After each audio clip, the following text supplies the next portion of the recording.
America, bonjour, hi, Canada, greetings to my 400 affiliates across the United States. So pleased to welcome back to the Hugh Hewitt Show Undersecretary of State Keith Krach. He is the man in charge of our technology and the revolution that state is overseeing in creating a clean network. We got lots to talk about. Good morning, Mr. Undersecretary. Great to have you on the show. It's just so great to be back. Thank you so much, my friend. I want to begin with a subject I discussed earlier today with Chuck Todd and others. Before we move to the clean network, yesterday the FTC brought an enforcement action along with 48 attorney generals against Facebook. I am not a fan of this. I think it's wholly misplaced, driven by plaintiffs' lawyers, and I think it takes our eye off the ball, which is Chinese communist infiltration of our networks, while striking at the heart of American industrial and technological might. Do you have an opinion on this? Well, I think Hugh, these companies, these high tech companies, they're not allowed in China. Although the Chinese ambassador uses all these companies here in the U.S., it's a great one-way China firewall. All the data comes in, but none of the data can go out. And reciprocally, all the propaganda goes out, but the truth doesn't come in. So, it's a one-way deal with these guys. Well, I'm far more alarmed about privacy issues and about national security issues than I am competition issues. And I think it's just freelancing by the AGs and a lame duck FTC. And I hate this. And I don't own Facebook. I've got no connections to the company. Let me move to the clean network under Secretary Krach, because this is important for the future of America. Unlike what the FTC did, this initiative has to endure. It has to be bipartisan. It has to have the American people behind it. Can you describe it? Sure. So the Clean Network is an alliance of democracies that addresses the long-term threat posed by the Chinese Communist Party in terms of data privacy, security, human rights, and trusted collaboration.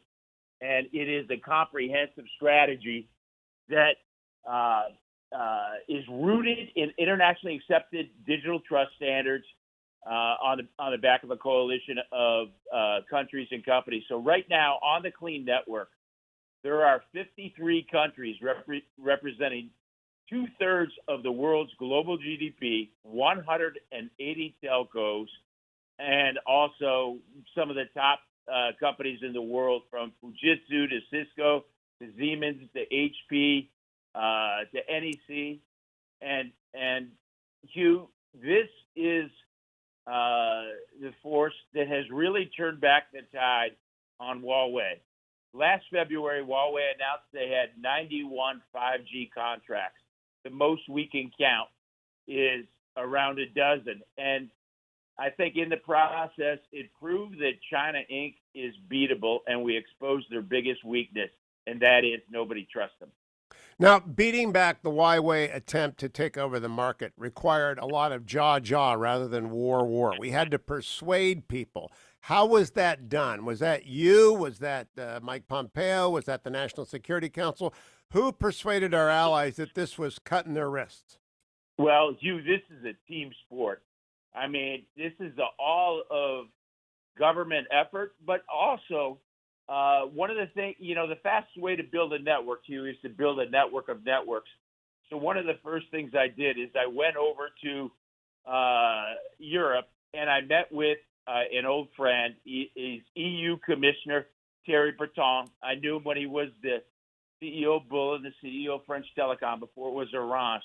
And he's responsible for 5G over there. And they came up with something called the EU 5G Clean Cybersecurity Toolbox. So we merged our efforts. I also, while I was in Brussels, I met with Deputy Secretary General of NATO. His name is Giovanni. He's Romanian. And he's been a great ally. He goes, look, we cannot have a fractured NATO network. We need those 5G civilian systems during peacetime and wartime. We can't have some countries that have trusted providers in their network and some that have untrusted, because you're only as strong as your weakest link. So he goes, we need a clean NATO network. So, I think we've got a lot of help from our friends. Japan has been great. Everybody from Japan, Taiwan, Vietnam, India. We have 26 of the 27 EU countries, 27 of the 30 NATO countries, 11 out of the 12 3Cs countries. So this is a team sport. Now, Secretary Krach, I don't think of you as a Republican or a Democrat, and I don't think of this issue as a partisan issue. This is a clean network is as nonpartisan as an aircraft carrier. It's essential to the national security. It's absolutely essential. This whole issue, I think, is the biggest unified bipartisan issue of our time. When you go on Capitol Hill on this issue, you cannot tell the difference between Democrats and Republicans. Because everybody knows that this is the biggest existential threat that the United States faces, and 5G is just the beginning.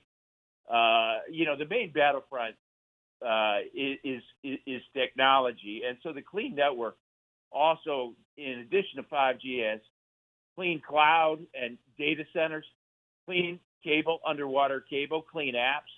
And it can be expanded, and we've already started in terms of things like clean infrastructure and clean financing, clean minerals, clean energy, clean supply chains with clean labor practices. So this is a formula that works. And, when we combine the strength with our allies, an alliance of democracies, and it's based on democratic values, the power is undeniable. At the intersection of need and expertise, there is always opportunity. I think the Clean Network is the best branding that has come out of the past 4 years because everyone gets it. And the idea, the appeal of a clean network, of a good housekeeping seal of approval. Now, that's an old term that people under 40 won't understand, but it stood for that which had been reviewed by experts and had been found to be reliable. That's what the Clean Network seal of approval is. How do people know if they're dealing with a clean network participant? Well, first of all, by matter of exclusion, because the ones that aren't clean are the ones that come from China, because the Chinese Communist Party has the National Intelligence Act that requires any Chinese company, state-owned or otherwise, or any citizen to turn over any information, proprietary technology, intellectual property, or data upon request of the Chinese Communist Party, or you suffer the consequence.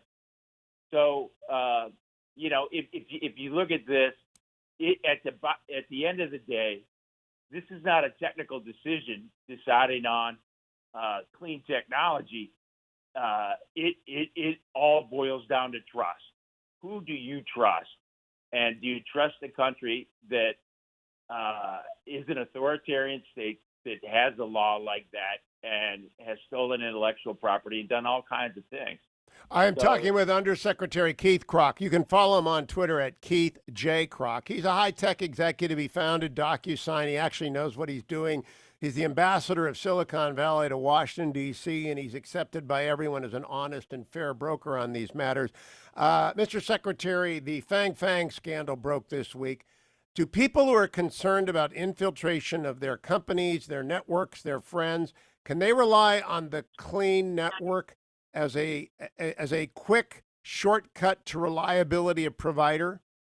By the way, they can, because this is a critical thing. Data privacy and security is the issue of our time, and this is something that is also a big thing that not only takes it all a government effort, but it takes the private sector, it takes our international partners. So, Hugh, this is key. Okay, last question, Mr. Secretary. You have lots of friends in Silicon Valley, lots of friends throughout California. You're the Golden States guy in Washington right now. Do they get it? Do the tech sector get the need to stay away from companies that are not in the clean network? They do. One of the things that I did, Hugh, at the beginning of the year is I took Secretary Pompeo out to Silicon Valley. I hosted him out there for 4 days. The first night, we kicked it off with a dinner in my home with 36 of the top CEOs. You'd recognize all of these guys. And I had them go around the table and tell their Communist Party war stories. And, it was horrific. And at the end of the night, I said, look, guys, we always say out here that corporate responsibility, is social responsibility. It's also national security too, because not only is the Chinese Communist Party a real and urgent threat to democracy, but it's a real and urgent threat to your companies because they don't want to just compete; they want to put you out of business. And that resonated, you. Great message. Undersecretary Keith Krach, thank you for joining me this morning. Follow him on Twitter at Keith J. Krach. Follow me to the next segment of the